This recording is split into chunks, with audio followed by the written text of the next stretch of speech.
Muy bien, momento de hacer foco, de ir al hueso con uno de los temas del día.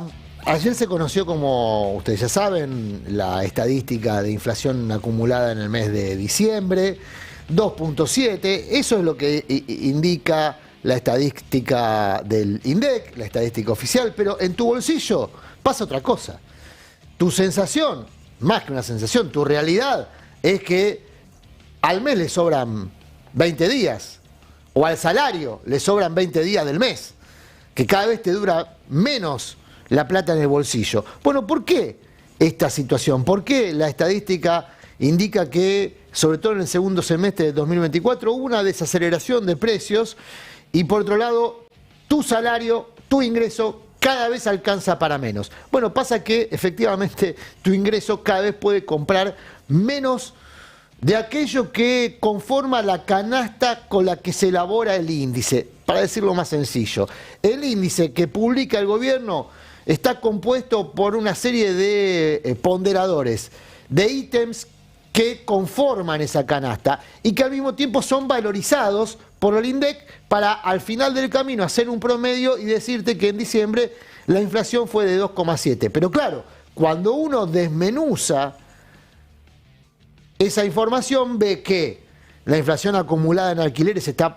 durante el 2024 por arriba del 200%, es decir, que casi duplica la inflación acumulada en el año, que servicios, luz, gas, agua, también duplica, triplica, cuadriplica según el caso lo que se estaba pagando en 2023 por esos mismos servicios, y sin embargo no se alteró el ponderador. Es decir, que pesan más en tu bolsillo, pesan más en tu costo de vida, pero el índice no pesa tanto, no gravita tanto. De modo que tu salario, que no se movió al ritmo de esos costos, sino del promedio general, pierde contra el sobrecosto, el peso que tiene en tu bolsillo ese gasto fijo o esos gastos fijos, los gastos de vivienda fundamentalmente, que se espiralizaron en 2024.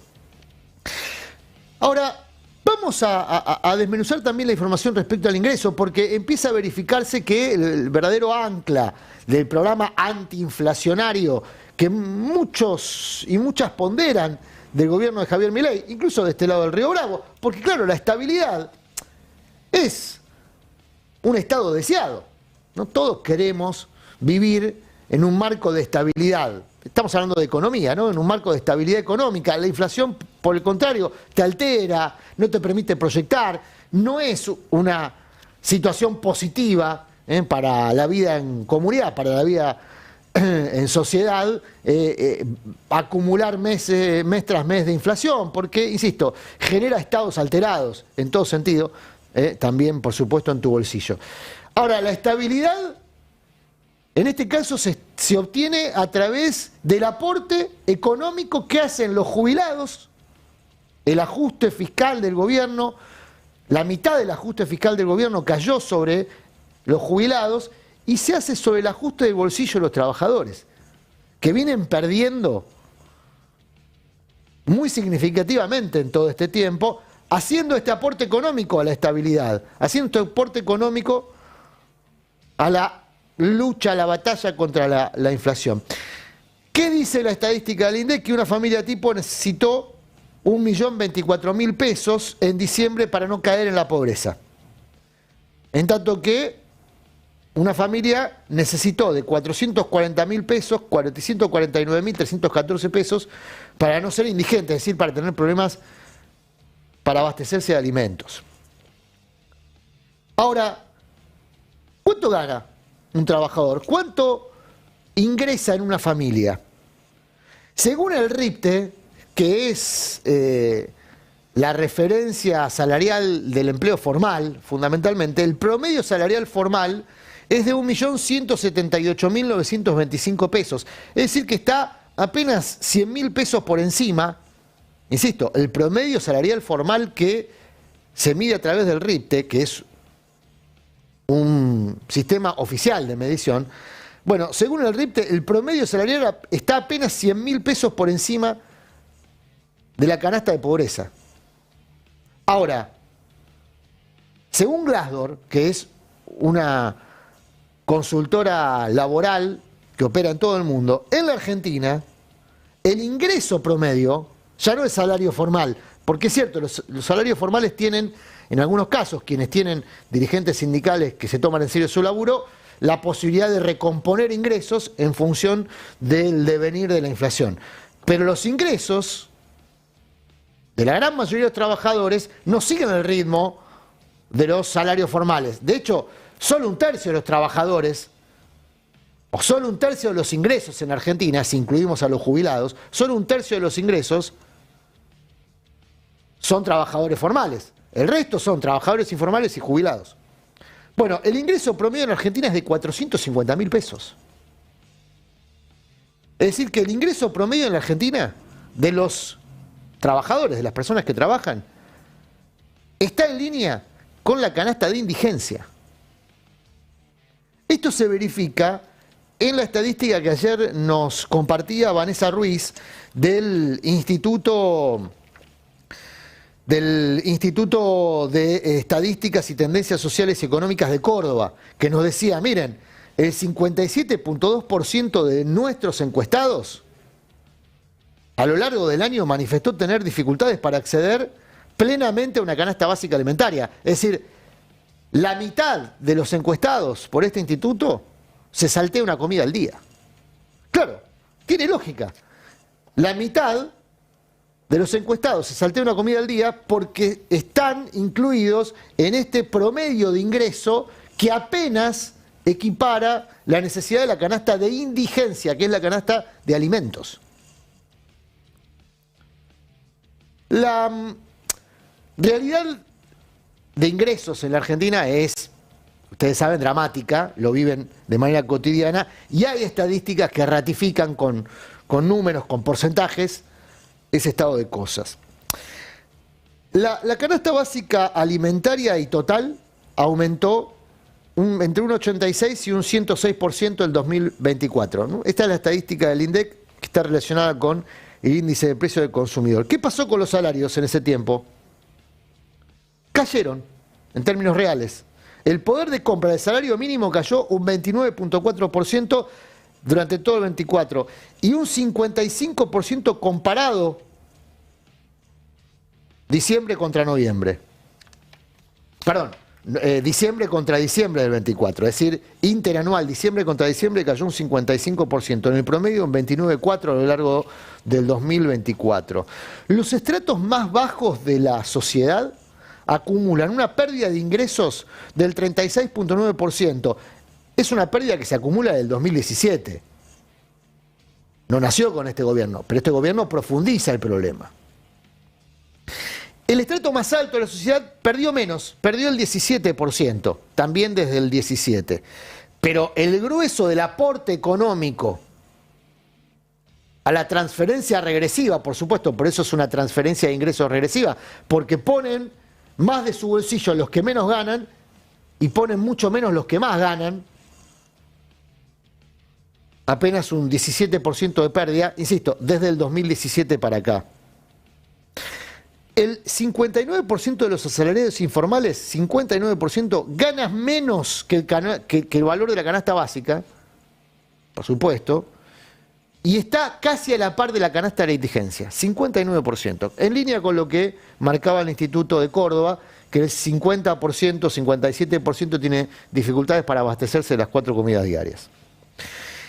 Es particularmente dramático el tema de los ingresos en el sector informal, y la informalidad alcanza al 37% de los trabajadores al fin del 2024.